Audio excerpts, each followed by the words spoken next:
Midnight Oath of Blood. My name is Daniel, and I never imagined a promise could bind me to darkness. That night, I slipped through the garden gate, heart pounding so loud I thought the neighbors might hear. The moon was hidden behind low clouds, and the air smelled of wet earth and broken trust. I kept to the shadows, fingers brushing the cold iron of the fence as I followed the echo of her footsteps. My sister's laughter had grown distant over the past few weeks, an almost cruel reminder that she was slipping away. I felt a hollow ache in my chest, like a piece of me was already gone. A few nights ago, she'd shown me the pendant, a blood-red gem cradled in silver filigree, and whispered, "You're not ready." Her voice had trembled, lips pressed tight, and I demanded the truth. She backed away, eyes wide, cheeks pale as moonlight, and I knew then that I would do anything to bring her back. I tucked that pendant into my pocket, the metal cold against my palm, and vowed I would follow her wherever she went. I crouched beside the broken window of the old hall, knees scraping stone as I peered inside. Candle flames danced over a circle of figures in charcoal robes, their heads bowed in unison. My breath hitched when I saw her kneeling at the center, back straight, eyes closed in reverence. The pendant lay against her heart, glowing faintly, as though it pulsed with the cult's dark energy. My hands trembled, and I swallowed hard, taste metallic with fear. I remembered how she used to chase fireflies across the lawn, laughter spilling like bright sparks in the dusk. Now she uttered names I didn't recognize, her voice wavering between despair and devotion. The chant wrapped around me, thick and suffocating, and I felt every promise I'd ever made to protect her fracture in my bones. I should have barged in, torn the ritual apart, but something held me back, a silent plea in her posture that begged me to watch. The air hummed with power as they drew their arms toward the ceiling. My pulse soared and faltered, torn between rage and dread. I pressed my back against the cool wall, fingertips digging into mortar, and the world narrowed to her bowed head and the pendant's glow.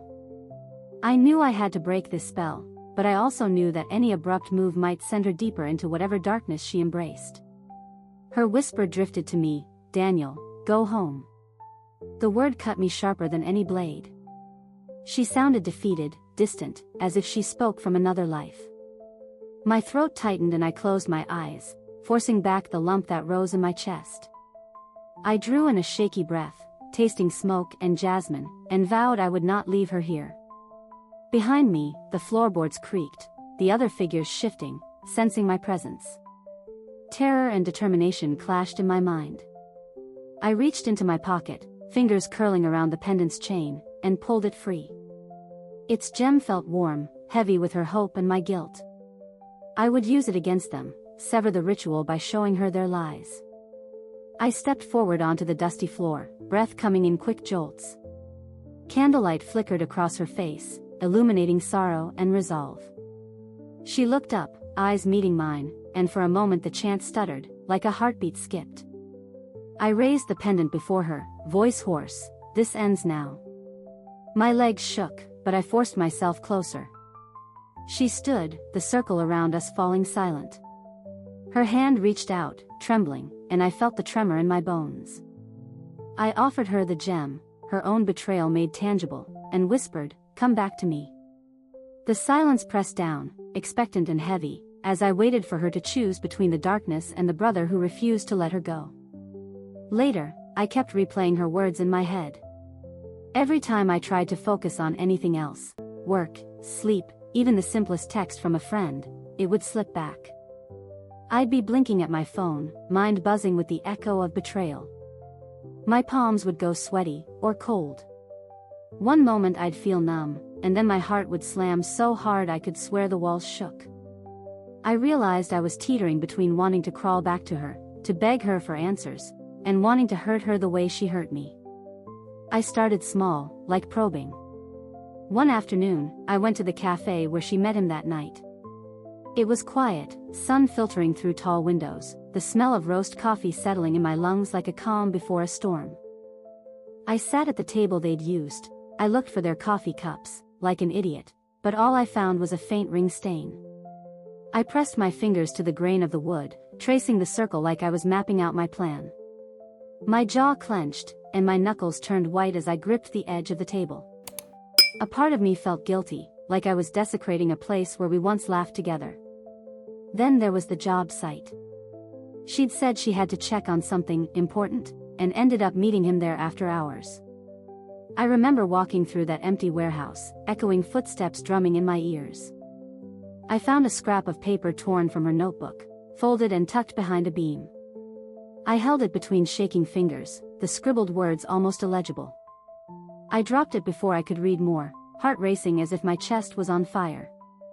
I felt anger rising, mixing with shame that I was tracking her, spying like some crazy ex. But I couldn't stop. At night, I'd lie awake, staring at the ceiling. My mind raced through every memory, her laughter, our first kiss, the warmth in her eyes. Then it twisted, her lips on someone else's, that weight of betrayal pressing down like stones on my lungs. Sometimes I'd whisper her name, voice rough with tears. Other times I'd scream it into my pillow until my throat burned. The bed shook under my fists. I'd toss and turn until dawn, every muscle aching, mind frayed. I talked to my friend Mia once, her eyes wide, voice soft. She tried to stop me, said revenge would only trap me deeper in darkness. Her words made my stomach churn. I nodded, mouth dry, but inside I felt defiance brewing. I didn't want to be the victim, no, I needed her to feel small, exposed. Mia put a hand on my shoulder, and I felt her worry like a cold weight. I forced a smile, even as my chest tightened, and told her I was okay. But I wasn't, you know. I was slipping. I began collecting proof, gathering details. I watched his social media, noted his routines. I learned his favorite backpack brand, the cafe he went to before her meetings. I stashed screenshots in a folder labeled with his initials. My fingers trembled each time I opened the folder, because inside was the evidence of my broken heart. And maybe a path to pay her back. In those days, I felt like I was living two lives. By daylight, I forced myself to go through the motions, answering emails, pretending smiles to colleagues. At night, I became a shadow, slipping through her favorite spots, sneaking glances at her texts when she left her phone out. My heart pounded so loud I thought she could hear it. My palms were clammy. Sleep became a stranger. Yet, even as I hardened my resolve, part of me ached with regret. I remembered how she'd run into my arms when I was sick, how she'd stayed up listening to me rant about work stress. I felt the pull of that memory, the guilt for plotting her downfall. My chest constricted. My breath caught. I realized revenge wasn't just about justice, it was about punishing myself, punishing those pages of love we wrote together until they became ashes. So I kept going, because I was scared of letting go. Because the pain felt like proof I was still alive. And because, deep down, I needed her to see what I'd become, so she'd understand that breaking me came at a cost beyond repair. That night I couldn't sleep. My mind raced back to the cafe where they huddled close, and I pictured her breath warm against his neck. My heart slammed so hard I thought it might burst. My hands trembled, and my shirt stuck to my back with sweat. I knew I had to see proof, to hold something real in my shaking grasp. So late that evening, I slipped into our flat while she was out walking the dog. I found her phone on the coffee table, face down. My pulse surged. With trembling fingers, I flipped it over and unlocked it. It was unlocked, as if invitation lay in the flicker of the screen. The messages were there, saved under a contact name I didn't recognize. My chest tightened, throat closing on a sob I refused to let out. The first proof was a message thread timestamped that night. I stared at the text as if it were fire. Screenshot number 1, smiley face. Him, can't stop thinking about last night. Your smile drives me wild. Her, me too. When can we meet again? I need to feel you. My vision blurred. I dropped my head and pressed the cold phone against my chest. My body trembled so fiercely I could barely stand. I felt nausea rising, mixing with that burning anger. Every breath rattled in my lungs. I forced myself to read it again, each word a dagger twisting in my gut. I could taste betrayal on my tongue. I scrolled further. Proof number 2 was in her gallery, a low-lit photo of her hand resting on his chest, thumb grazing the fabric of his shirt. The caption read only one word. Forever. Proof number 2, photo showing her hand and his chest, blurred background. My skin crawled. I slammed the phone down, a hollow thud echoing in the quiet flat. My fists clenched until the nails cut into my palms. A rush of heat flooded my face as tears threatened to spill. My jaw slammed shut, muscles tight as steel. I staggered back until my shoulders smashed into the wall. I sagged, breathing hard, feeling each beat of my heart like footsteps of a predator closing in. I knew I couldn't stay. I grabbed my coat and ran, the cold night air slicing across my face. My legs shook beneath me. I imagined her tossing in bed while I lay awake with proof in my hand. I pictured her panic when she realized the phone was gone. That thought brought a stab of guilt, and then fury. My emotions twisted together, rage tangled with longing, shame with anticipation. I walked until the city lights blurred, until my breath steamed in front of me. I called my friend Mia. My voice was raw. I told her everything, the messages, the photo, the emptiness swallowing me. She listened, silence humming on the line. I felt ridiculous crying over the phone. My cheeks were wet, nose burning. I heard her concern, gentle words soothing, but I hung up before her voice could soothe me. I needed to be alone. When I returned, I hid the phone in my coat pocket. I stared at the door, feeling both trapped and free. The proofs sat heavy, like weights pressing on my lungs. I realized revenge wouldn't start until I'd let the pain burn through me. I needed to understand every flicker of my own heart before I could turn it into something purposeful. My body ached with tension. My breath felt shallow, each inhale sharp as glass. Now, I wait. I watch her from afar, tense as a wire about to snap. I feel her absence like a wound leaking heat. My mind drifts through every possible next step, every echo of betrayal, every heartbeat screaming for what comes next. And as I stand in the darkness, proofs burning in my pocket, I know that nothing will ever be the same. This is what betrayal feels like, flesh raw, heart exposed. And this is only the beginning. Next morning, sunlight slipped across my floor, but I couldn't sleep. My limbs felt heavy, like I was dragging chains through wet mud.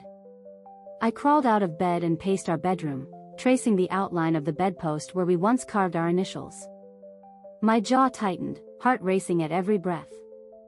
I poured coffee, too hot, it scalded the roof of my mouth, but I didn't care. I needed something fiery, something to wake me from this numbness. I went through my routine like a ghost. I showered without feeling the water, dressing in clothes that hung loose on my frame. My reflection stared back at me, eyes hollow, skin pale. I barely recognized myself. My hands shook as I tightened my belt. I glanced at my phone, proof still hidden, weighty in my coat pocket. I swallowed hard, throat dry as desert sand. I reviewed my plan. It wasn't spontaneous. I'd mapped each step, rehearsed conversations until I could spit them out without stuttering. First, I'd confront him. No threats, just questions that cut deep. I'd watch confusion bloom in his eyes, feel that shift when power slips beneath trembling fingers. Then, I'd let her watch me break him in small ways, public humiliation, subtle hints to our friends, whispers that would make their shared memories unravel. But I hesitated. I realized revenge demanded patience. It needed the slow burn, the drip of salt on an open wound. So I held back. I walked through the park where she jogged, noting her cadence, the rhythm of her steps when she thought nobody was watching. I studied his routines, favorite bar, poker nights with guys from work. I learned who would notice his absence and who would welcome it. Late afternoon, I sat at the bar he frequented. My heart pounded as I scanned the faces, looking for his familiar posture, the way he leaned forward, shoulders loose, laughter ready on his lips. When he walked in, tall and confident, that familiar surge of rage washed through me. My hands clenched around my drink. I swallowed it in one gulp. My throat burned. I forced a calm breath, counting silently to 5. I stood and followed him out onto the street. He paused by a lamppost, checking his phone. I stepped close enough that he could see my shadow across the pavement. "We need to talk," I said, voice low, steady. He looked up, surprise flickering across his face. His jaw tensed. He frowned, eyes narrowing. "Who the hell are you?" he asked, irritation creeping into his tone. I smiled, a slow, bitter curve of my lips. "Jason," I said. "You know me well." His eyes flicked back and forth, confusion turning to recognition. I reached into my coat and pulled out her phone, sliding it across the hood of his car. He looked at the screen, dread blooming. I watched him reading the messages, saw his face go pale, hand trembling as he tried to lock the phone. My gut tightened, this was the moment. I stepped closer. My voice dropped to a whisper. "She used you to hide behind someone else's warmth. Look at the damage you caused." He swallowed, words catching in his throat. I pressed on, detailing how she'd laughed with us, how she'd feigned love in my arms while trading secrets with him. With each word, I felt the edges of my pain sharpen into something lean and fierce. He tried to stammer, to protest, but I cut him off, letting silence fill the space. His shoulders slumped. I turned away, leaving him standing there, confusion and guilt crashing together in his eyes. My limbs felt lighter. I returned to my apartment, heart humming with exhaustion and a strange triumph. I knew the next steps would unravel her world completely, but for now, I'd tasted the beginning of her reckoning. And that was enough to keep me burning through the night. I found myself back in our old friends' circle's chat, my thumb hovering over the screen. My heart pounded like a drum in my ears, each beat a reminder that I was about to burn a bridge I once cherished. I thought about Mia's warning, her gentle eyes urging me to let it go. But the betrayal felt too heavy, like a boulder crushing my ribs every time I tried to breathe. So I typed a single message, hit send, and my stomach flipped. At first, the replies trickled in, pings of confusion, questions I'd rehearsed answers for. Then came the shock, the disbelief. I watched their initials pop up, eyes widening as they scrolled through the screenshots I'd attached. My chest tightened with a mix of shame and a fierce, cold satisfaction. I imagined her, that soft laugh I loved, turning into gasps of horror, as she realized her secret was laid bare. I shut my phone and paced the room, curtains swaying in the half-light. My palms were clammy, and I kept brushing my fingers against the cuts on my knuckles, souvenirs of last night's frantic rage. I pictured her phone on the bar, lost between us, like the trust she'd shattered. I pictured them both, frozen in awkward shock when I confronted him. And I felt lighter, even as guilt twisted in my gut.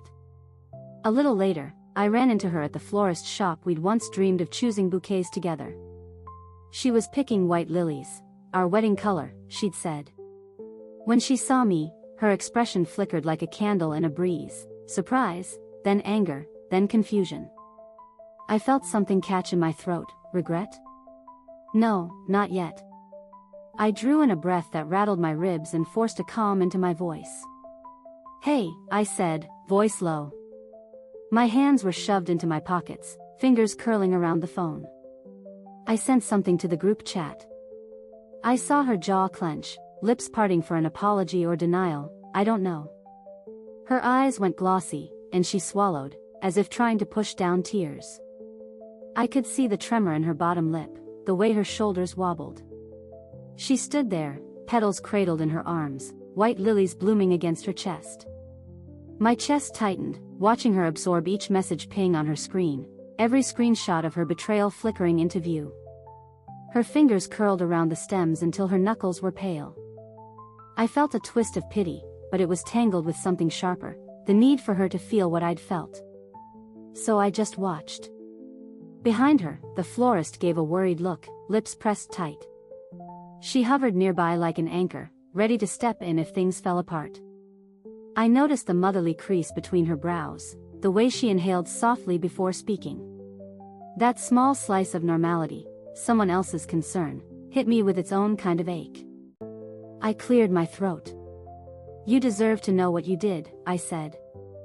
My voice cracked, surprise shooting through me like ice. I touched my throat, the rough scrape reminding me how vulnerable I was. I wish I didn't have to do this. My eyes burned with tears that I refused to let fall. I looked at the lilies, then back at her trembling form.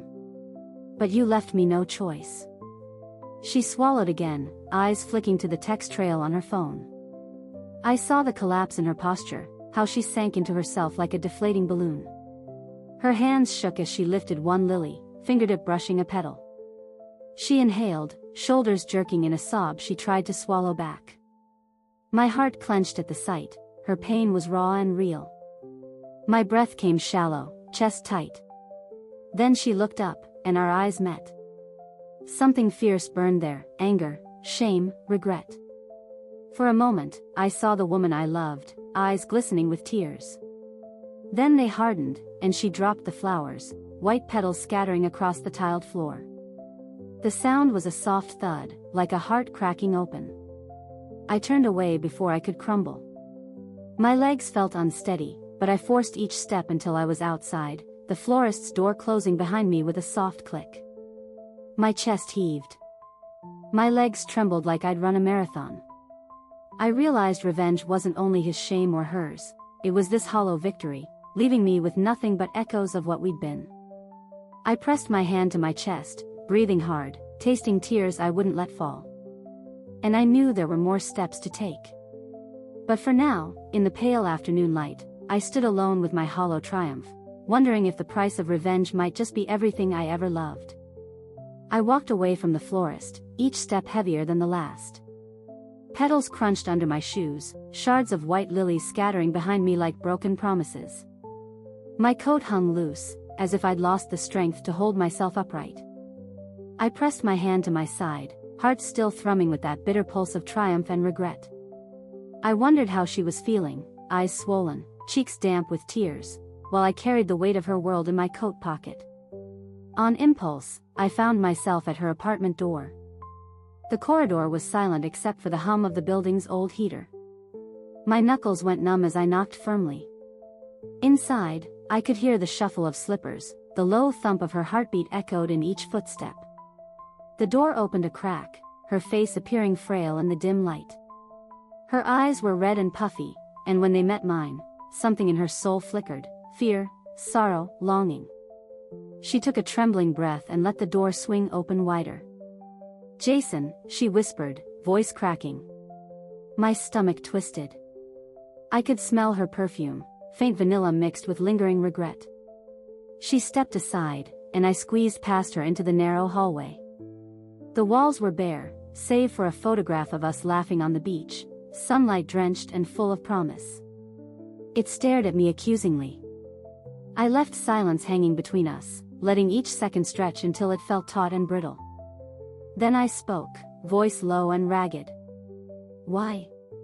The word came out small, but it carried the weight of every sleepless night. She closed her eyes, lips trembling, as though fighting an internal battle to speak. Her shoulders shook, and I saw her swallow hard. "I'm sorry," she said, hands clenching and unclenching at her sides. Her breath hitched. "I didn't mean to. I never meant to hurt you." The words spilled out in a rush, breathless and raw. My throat tightened, and I bit down on my lower lip until I tasted blood. I wanted to shout at her, demand more, make her feel the splintering in my chest. But another voice rose inside me, a quiet ache born of the years we shared before the lies. She drew in a shaky breath, stepping forward so our shadows merged on the faded hallway carpet.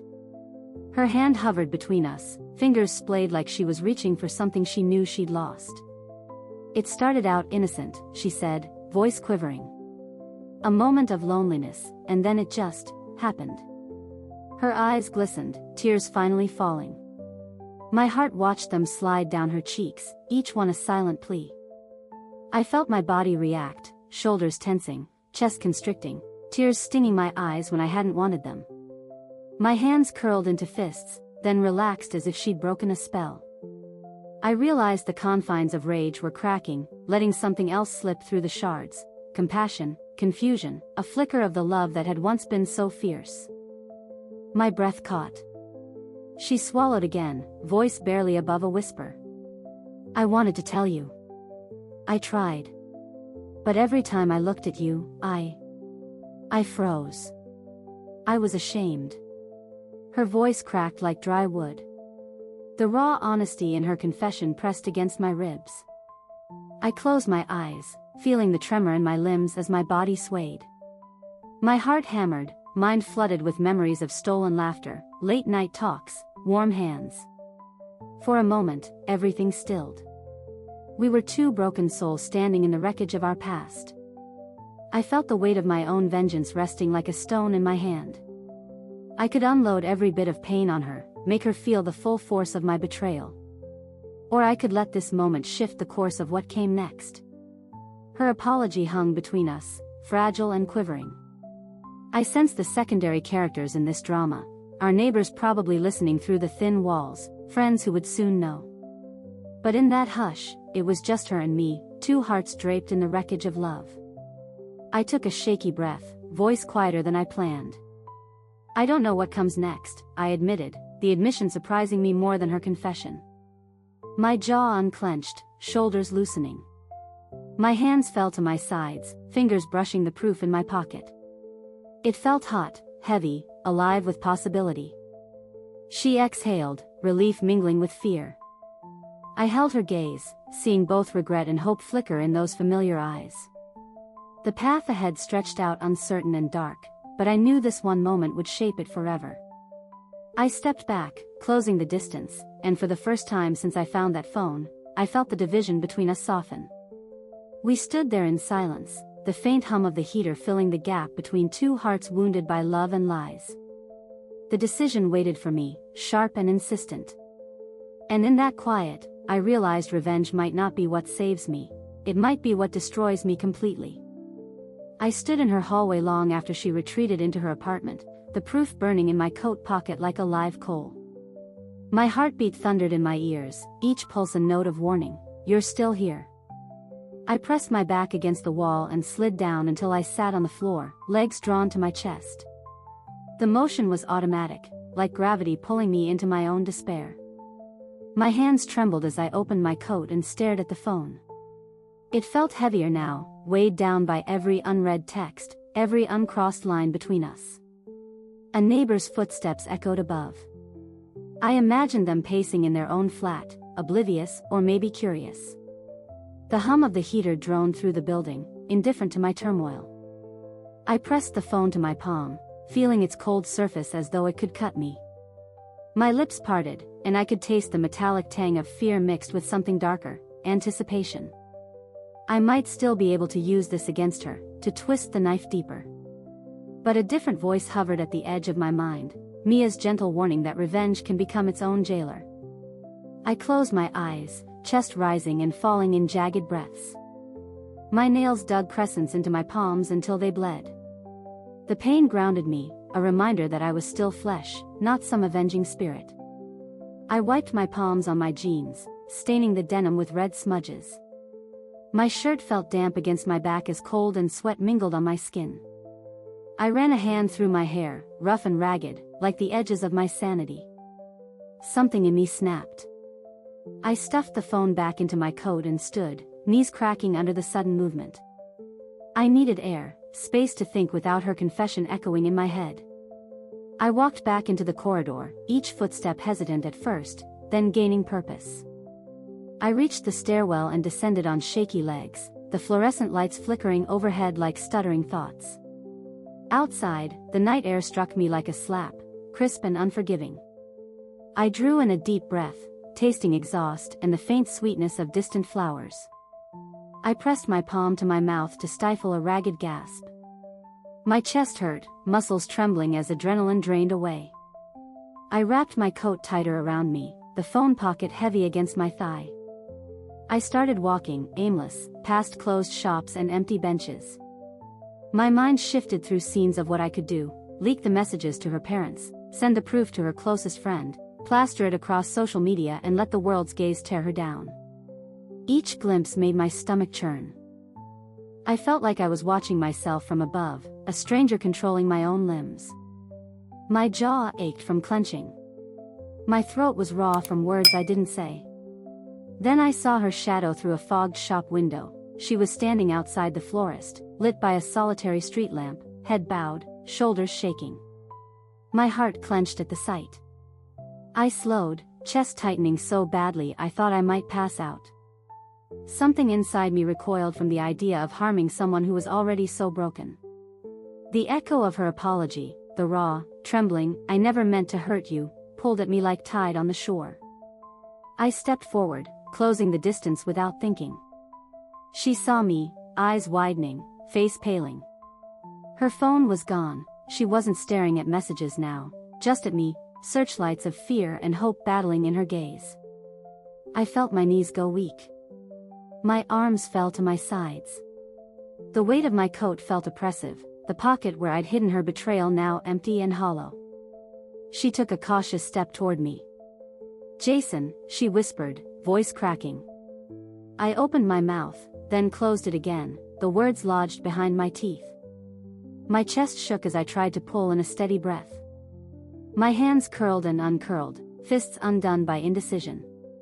The world felt suspended, the cool air, the distant hum of traffic, her soft perfume stalking my senses. I realized then that revenge would never fill this cavern inside me. It couldn't restore what was lost. It couldn't heal the bedrock fracture of trust. My vision blurred as tears pricked my eyes, tears I couldn't swallow back this time. I took a step closer, hands raised in surrender, not aggression. She didn't move away. Her lips trembled, and she swallowed hard. I heard her inhale, smelled the faint sweetness of lilies mingled with her fear. In that moment, the corridor, the street, the shattered remnants of my plan, all of it felt pointless. Revenge would leave me empty, carrying ashes where our love had burned. I closed the final gap and wrapped her in my arms, not out of remorse for what she'd done, but out of grief for what we'd lost. My chest pressed against her back, and I felt her shudder as tears soaked into my coat. My own tears fell freely, each one a release of the pain, the anger, the betrayal, and maybe, just maybe, the first step towards something that wasn't annihilation. We stood there in the night air, two broken pieces pressed together, neither of us sure what would come next. But at least we were no longer alone in the darkness. After that night, I didn't come home immediately. I dipped into the park nearby, where moonlight sifted through the trees, and I paced along the winding path. My lungs burned with cold air, and each breath felt like both relief and regret. I kept replaying her apology, the way she'd whispered sorry like it was a lifeline, and I wondered if I'd loosened the grip of my own vengeance or just bought time. I found a bench under a willow and sat, pressing my palms into the wood, feeling its rough grain beneath my fingers. My body trembled, as if the memory of my plan was still scorching my veins, and my shirt stuck to my back with a thin sheen of sweat. I stared at the dark water of the pond, shadows dancing on the surface, and thought about how easily reflection can be distorted. Part of me wanted to call Mia and tell her I'd broken free of my own rage, that I'd chosen forgiveness over retaliation. But then the ache in my chest flared again, reminding me of the nights spent sleepless, my mind on fire, heart wrenched open by betrayal. I closed my eyes, feeling that tangle of emotions, the bitter taste of vindication mingled with an unexpected longing for what we'd lost. I pulled my coat tighter around me and breathed in deep. A cool breeze teased loose strands of hair across my face, and I absently brushed them away. My jaw was sore from clenching so much, and when I rubbed it, I felt a dull throb. I thought about her eyes, those familiar pools that had softened against me so many times, and I realized I was not sure if I loved her any less, or just loved my idea of her less. I sat there until the park emptied, until the moon dipped behind clouds and I felt too chilled to stay. My legs were stiff when I finally rose, and I scanned the path ahead.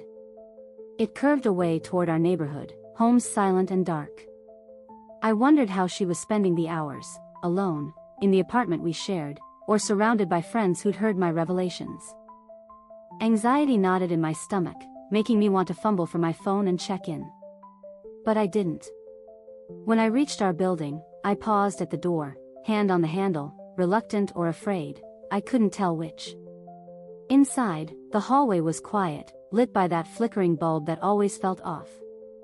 My footsteps, muted on the carpet, sounded like distant echoes. I almost craved the ordinary routine, putting keys away, dropping coat on the rack, to feel grounded. But I hesitated. The apartment felt too loaded with memories now. Instead, I left my coat in the hallway, the pocket empty but for the echo of my choices. I took the stairs 2 at a time, each step a reminder that I was climbing back, or maybe descending, into something uncertain. At my door, I paused, chest tight. I glanced at the lock, the chain, the peephole. Then I simply walked past them, ducking into my roommate's spare room down the hall, where boxes and half-assembled furniture were strewn. I flicked on a lamp, yellow light cutting through half-dark, and dropped onto a mattress on the floor. There was a blanket tossed aside, slightly mussed from when I'd slept here sometimes to avoid fights. I curled up on my side, pulling the blanket over my shoulders. My mind raced, but my body ached with exhaustion. For a while, the haze of fatigue swallowed the roar of emotions. I drifted into fragments of sleep, dreams where her face morphed into his, and I was chasing shadows through a maze of glass. I woke at dawn with a start, heart pounding, sweat chilling on my skin. I sat up, breathing hard, fingers laced in my lap. The room smelled of old cardboard and dust and the faint scent of my own sweat. I felt hollow, but also oddly free. I knew the day ahead would ask questions. Should I go back and talk to her? Should I finish ripping the bandage off our past, or stitch it back together? Should I let her see the raw edges of my heart, or keep them hidden behind walls of anger? Each possibility tasted bitter and sweet. For a moment, I let the silence hold me, that quiet before the next act begins. And I realized that revenge might have loosened the chains of betrayal, but only truth, messy, fragile, unpredictable, could guide what comes next. I exhaled slowly, bracing myself for the weight of whatever choice I would make when the sun rose full and merciless. I woke before dawn with the weight of everything settling in my chest like a concrete block.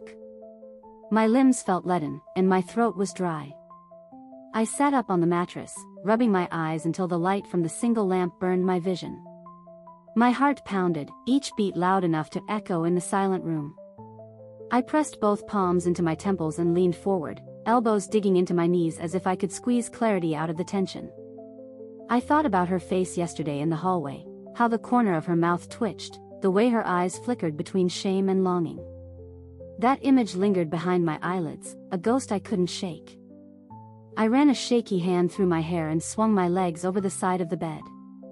My feet hit the cold floor, and I felt a chill run up my spine. A wash of dizziness made me grab the bedside table to steady myself. In the hush before morning fully broke, I realized my plan still felt incomplete. Revenge wasn't just about exposing her betrayal, it was about reclaiming who I'd been before the pain hollowed me out. But I didn't know if ripping her world apart would ever fill that void. Anger still coiled in my belly, but now it tumbled with sorrow and a raw longing for what used to be. I stood and paced, knees cracking under the sudden movement. Each step sent an ache through my joints. I kept glancing at my coat draped over a chair, the phone hidden in its pocket. Part of me wanted to pull it out and finish the job, release more secrets to our mutual friends, send a copy of the screenshots to her family, drag her name through every channel until she knew what it felt like to have the world turn on you. That thought made my stomach churn, bowel rising until I swallowed hard and forced it down. My skin prickled, as if the air itself had turned electric. I pressed my back against the wall and slid down until I was crouched low, shoulders hunched, staring at the floor. My hands rested on my thighs, fingers splayed, and I could feel the tremor running through them. The muscles in my jaw clenched until I tasted metal. Sweat beaded at my hairline, and I could feel the fabric of my shirt sticking to my skin as if it clung out of pity. I closed my eyes and let memory wash over me. Our first night together in this apartment, the way we lay on this mattress and whispered dreams until we fell asleep, the laughter that had once filled these walls. My chest tightened at the memory, a physical ache that made my breath catch. I realized then that revenge would never bring me back to those moments. It would never restore the soft brush of her hair against my cheek or the comfort of her hand in mine. The sky outside began to pale, the first hint of pale blue falling across the window. My mind spun through possibilities, each one trailing its own tip of pain. I thought about sending a final message, one single line, "This is what you wanted." But even as I pictured typing it, my vision blurred with tears. My body trembled, and I pressed my fists into my eyes, crushing the raw emotion into something I could hold back. Then, in that trembling silence, I heard my own voice in my head, quiet but firm, "I'm tired. I'm so tired of carrying this weight." I stood and reached for my coat without hesitation. My footsteps were slow as I crossed the room, picking up the phone. My fingers hovered over the screen, thumb poised above the send button. My pulse hammered. My breath came in ragged gasps. I thought about her, just barely awake in her own bed, anticipating another blow. And I realized that if I sent that message, I'd tie myself to this anger forever. So instead, I locked the phone again and slipped it into my pocket. The cold press of it against my thigh felt like a promise to myself. I'd take a different step, one that didn't lead deeper into the dark. I tightened the coat around my shoulders and stepped out into the hall. The dawn light filtered in, pale and honest. My knees trembled with each step, but I walked with purpose toward her door. I paused, hand on the knob, my heart rattling like loose change in a jar. Then I inhaled deeply, bracing my chest against the ache, and turned it. The door swung open. I pushed the door open and stepped inside, heart pounding so loud I thought the walls would hear it. She stood in the kitchen, hands wrapped around a mug, steam rising like fragile white ghosts. For a moment neither of us moved. Then I felt exhaustion press down on my shoulders, and the anger that had powered me through each act flickered, dimming in the face of this simple scene. She set the mug down, fingers trembling. I noticed the way her shoulders hunched, the way her eyes darted to the floor before meeting mine. My stomach twisted. I closed the door behind me softly and took a step forward, my coat sliding off my arm as if the weight of it had finally made sense. "No threats, no messages," I said quietly, voice rasping. The words felt foreign, slipping out in a breath.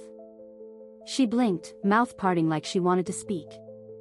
My hands were at my sides, palms open, cut marks still faint but healing. My breath caught as I watched her.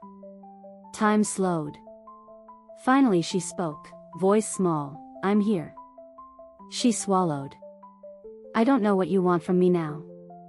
I closed my eyes, swallowing against the lump in my throat. The past days spun behind my eyelids, shattered trust, furious nights, the rustle of her lilies scattered on the shop floor. "I don't know what I want," I admitted, tone softer than I expected. My chest tightened, and I pressed a hand to my sternum, feeling each beat. "But I know I'm done hiding." I exhaled, feeling the air leave sharp and cold. "I need to know if you want to try again, if there's any part of you that regrets what you did as much as I regretted tearing us apart." She dipped her head, tears pooling. I saw her lip catch as she fought them back. I realized then that her guilt had been as heavy as mine, that this confession had wounded her as deeply as my revenge had wounded me. My fists unclenched slowly, and I felt the tension drain. She took a step toward me, voice trembling, "Every day since. I felt like I was drowning." Her eyes glistened. I thought I could just pretend it didn't happen, but the weight of my guilt. "I couldn't face you. Not until I was sure I could give you something real." I watched her breathe. The exhausted slump of her shoulders. The way her hands curled together, knuckles white. My own hands twitched at my sides. My body ached with the pull of memories and the push of fear. Then she closed the distance, placing a trembling hand on my chest, right where I'd pressed that phone against her face.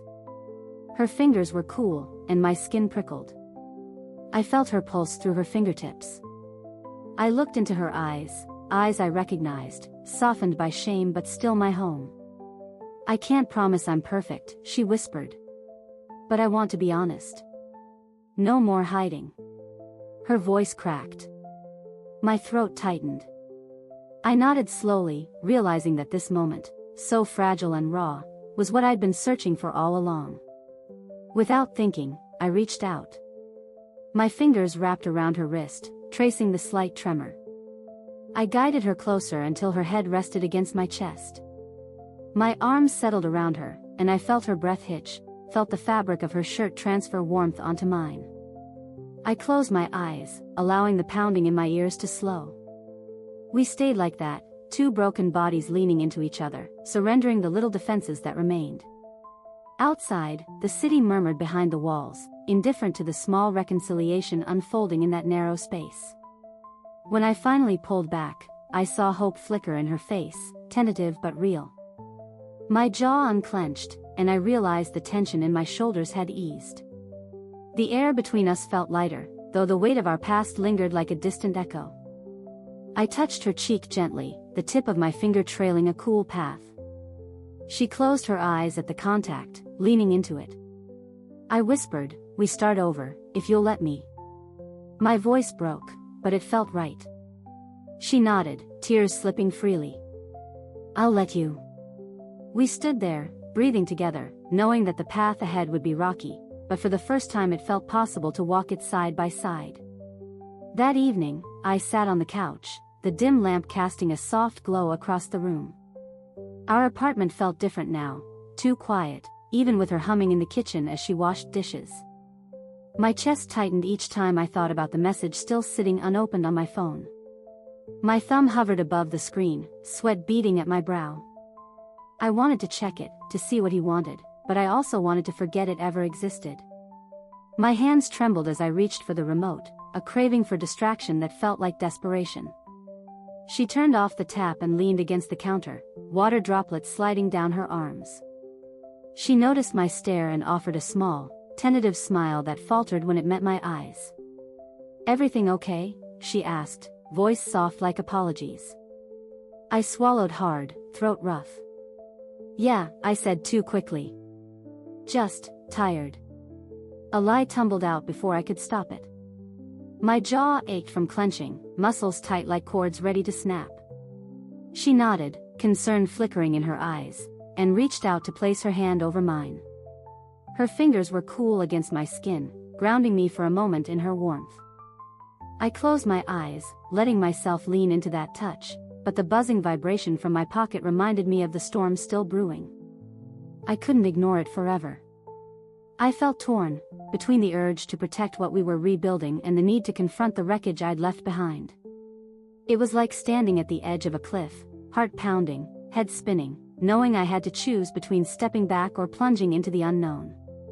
After what felt like forever, I rose and walked toward the small entryway table. The phone lay there, its screen dark and mocking. I hesitated, breath catching in my lungs. My palm went slick as I picked it up, thumb brushing the screen until it lit up. There it was, a single text. "Jason. I know this is hard. I need one more conversation." My chest convulsed as I read it. My pulse raced. I could almost feel his words hanging in the air between us, a thread pulling me back to the confrontation we'd forced. I flicked my gaze toward her, standing in the doorway, eyes brimming with worry. My heart wrenched at the sight of her. She stepped forward, and for a moment, I thought she would take the phone from me. Instead, she touched my arm lightly.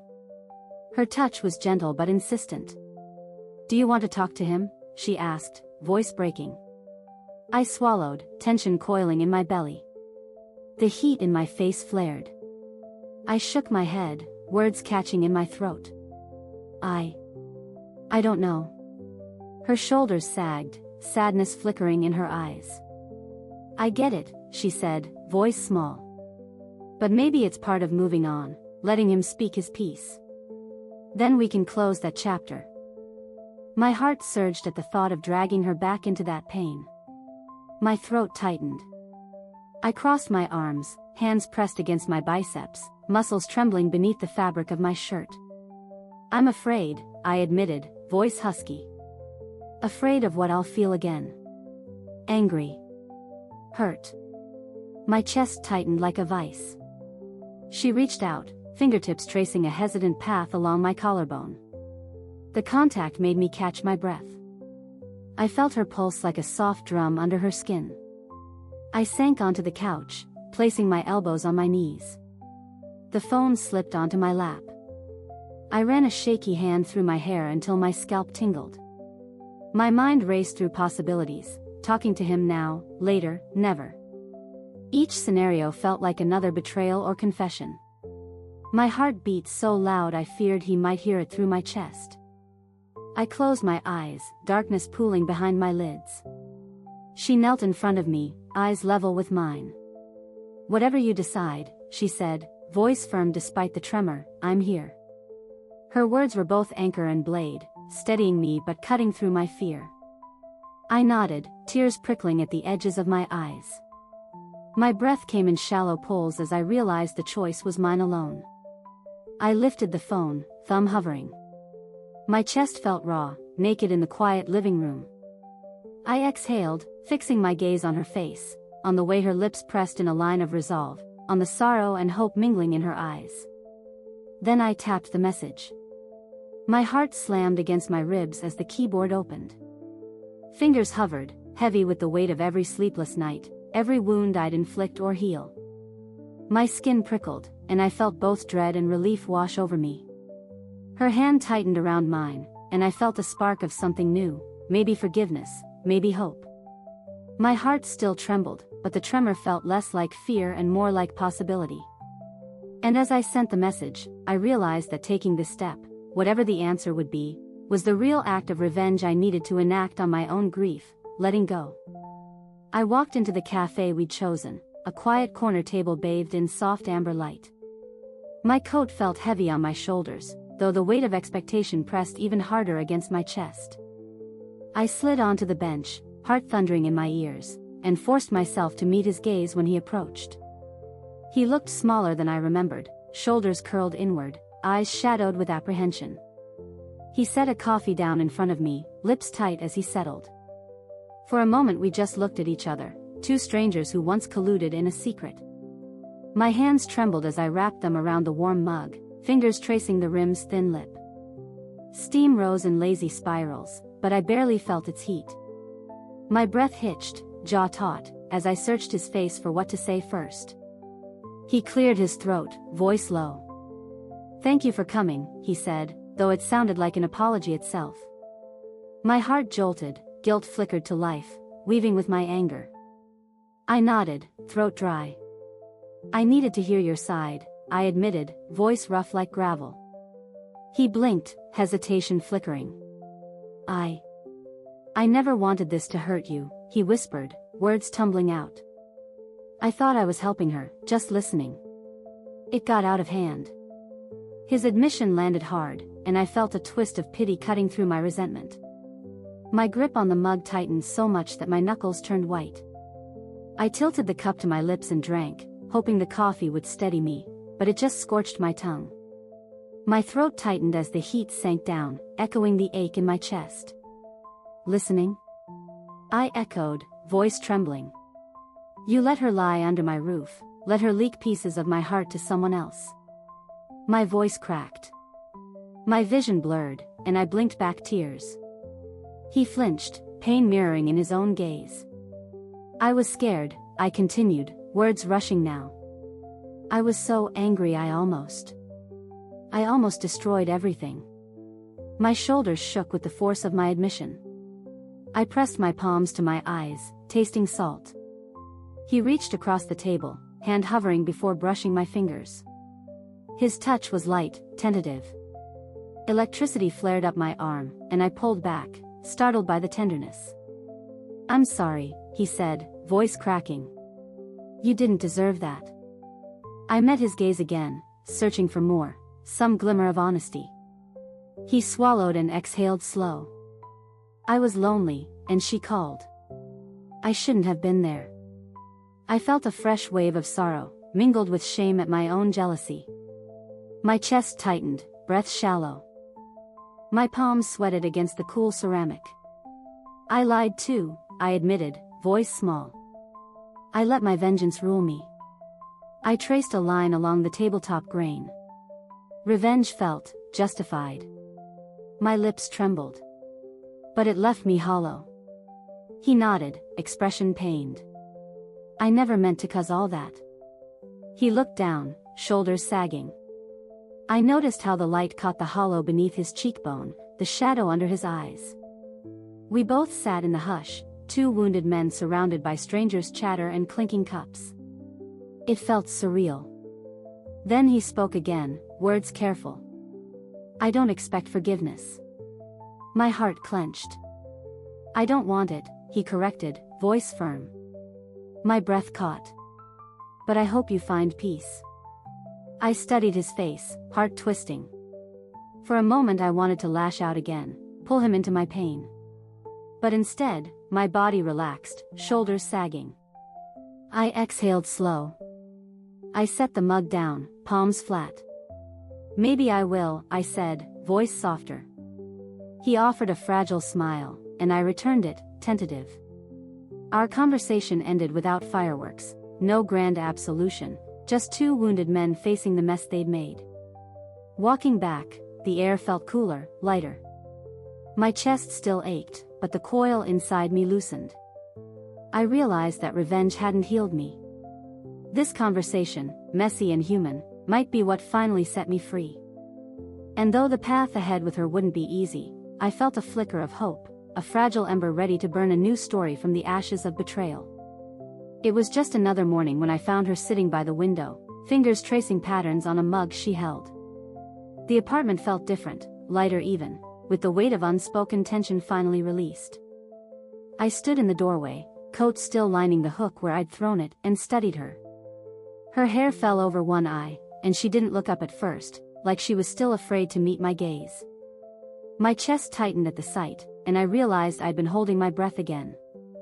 Eventually she turned and offered me a small smile, one that felt like a door opening. I walked over and sat beside her, keeping space at first, but she leaned in anyway. Our steps felt cautious, like two dancers who'd forgotten the choreography but still remembered the rhythm. We spoke little, just letting the quiet fill the cracks where words had once cut deep. I heard the kettle click off in the kitchen, then on, then off again, her touch on the handle before steam hissed. It was domestic, mundane, and that was exactly what I craved. A normal morning. A normal anything. After so long feeling like I was holding on by fingernails, even this slow breathing felt like salvation. She set the mug down on the sill and turned to me, dark eyes shining with something I hadn't seen in a while. Relief? Hope. Maybe both tangled together. I wanted to reach out, to show her how badly I wanted this to work, but I hesitated. Old fear lurked in the back of my mind, whispering that any step forward could break me again. But then she spoke, voice soft but clear, I want to earn this. I don't expect forgiveness overnight. My throat tightened at the honesty. I nodded, tears pricking at the corners of my eyes. I know, I told her, I don't want to rush this. For the rest of that day, we moved through our little routines like two cautious strangers learning each other again. She washed dishes while I dried, and we fell into a rhythm that skipped the sharp edges of the past. Later, we took a walk down familiar streets, footsteps echoing on pavement that once felt like a stage for our happiest moments. We didn't talk much, but silence felt less heavy. A few times she reached out, fingers brushing my arm, and each time I felt warmth spread through me like sunlight breaking through clouds. I realized how much I'd missed her touch, how much I'd missed even the simplest shared moments. That night, we sat close on the couch and watched an old movie we both loved, two voices narrating a story while we found comfort in each other's presence. My head rested on her shoulder, and I felt her breath slow as she relaxed beside me. I slipped my hand into hers and held it gently, careful not to squeeze too tight. We laughed at the same jokes, and I realized the sound of her laughter was still one of the sweetest things I knew. When the credits rolled, she turned and looked at me, eyes glistening. "Thank you," she whispered. I smiled back, voice thick. "No. Thank you." Later, as the night deepened, I found myself thinking about the journey we'd been on, how the same betrayal that had nearly broken me had also forced me to face my own darkest impulses. I'd sharpened my anger into a weapon, but it had almost severed everything I loved. As we lay together in the quiet dark, I whispered the realization to her: I'm grateful for you, even with all this mess. She kissed my forehead, soft and warm. I chose you, she said, voice low. And I choose you again. I felt tears slip down my cheeks, but this time they were different, tears that tasted like hope. And in that moment, as we held each other tight, I knew the end of this story wouldn't be about punishment or ruin. It would be about rebuilding, stitching together fractured trust with threads of honesty, laughter, and those small gestures that once seemed mundane. I couldn't promise it would be easy. There would be setbacks, old fears bubbling up when least expected. But looking into her eyes, seeing the same resolve mirrored back at me, I felt ready to face whatever came next. Because revenge had taught me just how precious and fragile love can be. And now, maybe, it could teach me how to forgive. That evening, I sank into the couch cushions, the soft glow of the lamp warming the space between us.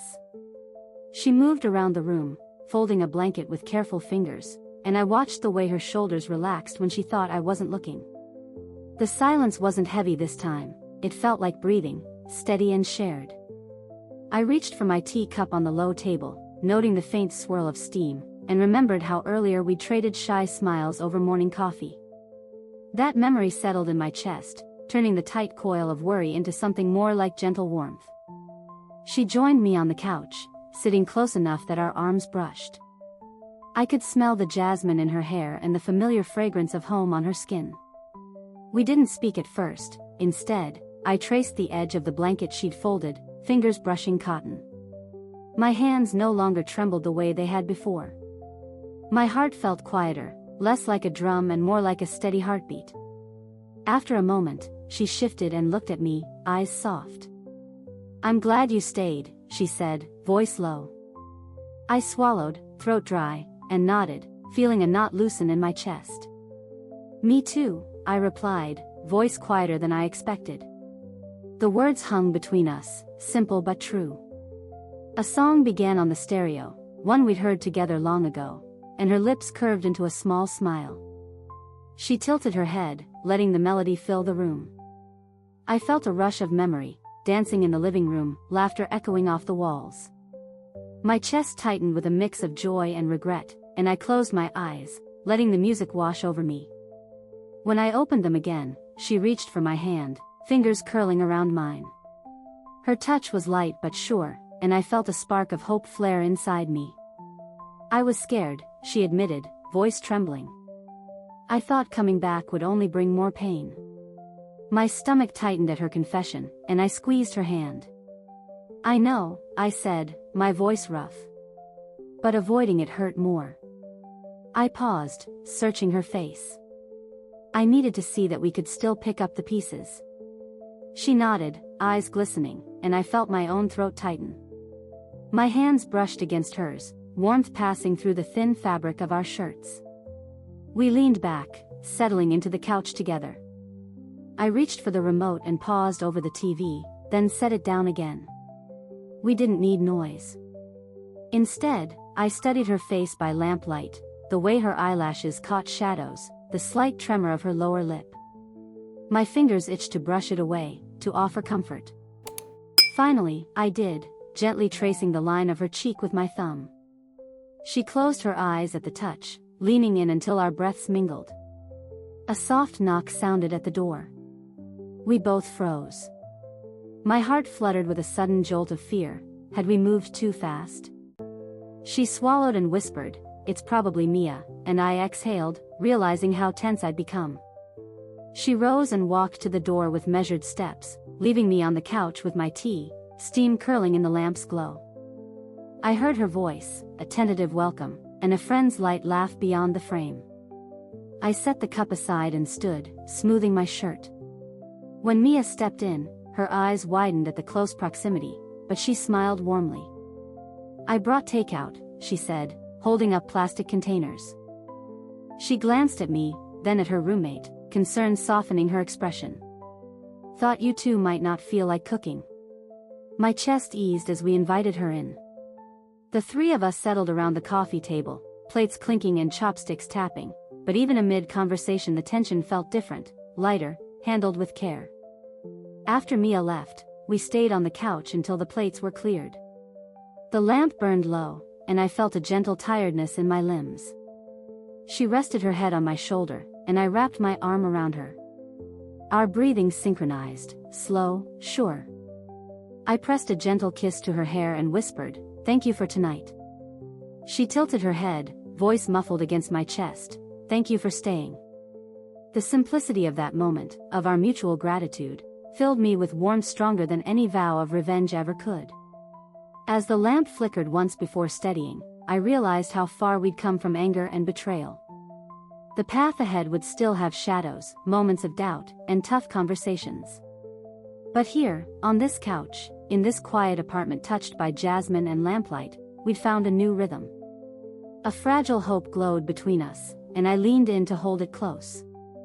I woke before dawn again, the soft glow of the street lamp seeping through our curtains like a quiet promise. My body felt heavy, muscles still aching from yesterday's tension, heart still fluttering from the close calls we'd had. I lay there, chilled by the cool air drifting in, and listened to her steady breathing beside me. For a moment, I thought I could pretend tomorrow would be easy, that we'd just pick up where we'd left off. But I knew better. I slipped out of bed without waking her, careful not to jostle the mattress. My feet found the slippers by the nightstand, and I padded across the floor into the kitchen. The apartment was hushed, broken only by the hum of the fridge. I flicked on the small lamp over the sink and stared at my reflection in the window, an echo of the man I'd been, and yet someone new, someone still learning how not to let anger define him. I filled the kettle and set it on the stove, watching the coil glow under the quiet metal. Steam began to rise, carrying a faint metallic scent that reminded me of hospital visits and sleepless nights. I cradled my mug in both hands, trying to find warmth in its emptiness. My mind ran through everything we'd done, the confrontation at the cafe, the shaky apologies, the small rituals of rebuilding trust. I realized how much courage it had taken just to stay, just to face each other again. She appeared in the doorway, rubbing her eyes, hair mussed from sleep. Her robe slid off one shoulder as she stretched, and I felt my chest tighten at the sight of her vulnerability. She stepped into the kitchen and yawned, voice husky, "You're up early." I managed a small smile, though my hands still trembled around the mug. "Couldn't sleep," I said, tone quieter than I'd intended. "You?" She shook her head, moving closer until her back was almost touching mine. I could feel the warmth of her body, and it felt like an anchor. We stood there in silence, the kettle clicking off, the faint drip of hot water into porcelain marking the start of something new. I turned her gently by the elbow so she faced me. Her eyes were soft, lined with exhaustion and relief. "Last night was a lot," she said, voice low. I nodded, running my thumb across the rim of the mug. "It was." My chest squeezed as I thought of everything we'd unpacked, regrets, admissions, that moment when we let the phone stay in my pocket instead of unleashing more pain. "But I'm glad we did it," I added, looking for honesty in her gaze. She reached up, tracing a finger along my jaw where the stubble had grown. "Me too," she whispered. My heart twisted at the word, wanting to leap into her hands and choke back the years of hurt. I swallowed, voice rough, "I don't want us to go backward." She sucked in a breath, lips trembling. "We won't," she promised, though I could hear the tremor in her words. "We'll go forward, even if it's slow." I set the mugs on the counter and took her hand, fingers weaving together like we'd done 1,000 times. I felt the calluses at the base of her thumb, the slight roughness that came from dishwashing, caring for our home. It struck me then how much the everyday mattered, that these small, mundane moments were the stitches we'd need to mend the tear. I realized revenge had taught me how sharp pain could be, but forgiveness, patient, unhurried forgiveness, was its own kind of bravery. She leaned her head against my shoulder, and I pressed a kiss to her temple. The world beyond our walls was waking up, cars rumbling on the street, a distant dog barking, the soft rustle of wind in nearby trees. Inside, the kitchen felt warm, lit by that single lamp and the soft glow of dawn. I breathed in, tasting a hint of jasmine from her hair, a memory of nights when love had felt simple. "I'll make breakfast," I said, voice firmer now. She sighed, contentment threading through her tiredness. "We'll do it together," she replied, stepping toward the stove. I followed, and together we moved through the routine, cracking eggs, slicing tomatoes, the sizzle of butter in the pan. We fell into an easy rhythm, sharing glances and small smiles. The weight in my chest felt lighter with each plate we set on the table. As we sat down to eat, I watched her lift a forkful of eggs and saw that same glimmer of hope I'd felt when she first returned home. I felt my own heart settle, like a bird finding its perch after a long flight. I realized that this, silent mornings, shared breakfasts, cautious conversations, was what building something new looked like. It wasn't grand gestures or dramatic confessions anymore. It was simply choosing each other, day after day, despite the shadows that would always linger. I reached across the table and brushed my fingertip against hers. She met my gaze, eyes bright. "Here's to us," I murmured. She smiled, the light catch in her eyes warming me more than any sunrise. "To us," she echoed. And in that quiet kitchen, with the world waking up around us, I believed we could find our way. Because revenge had tested us, but forgiveness, and the everyday act of showing up, would define us from here on.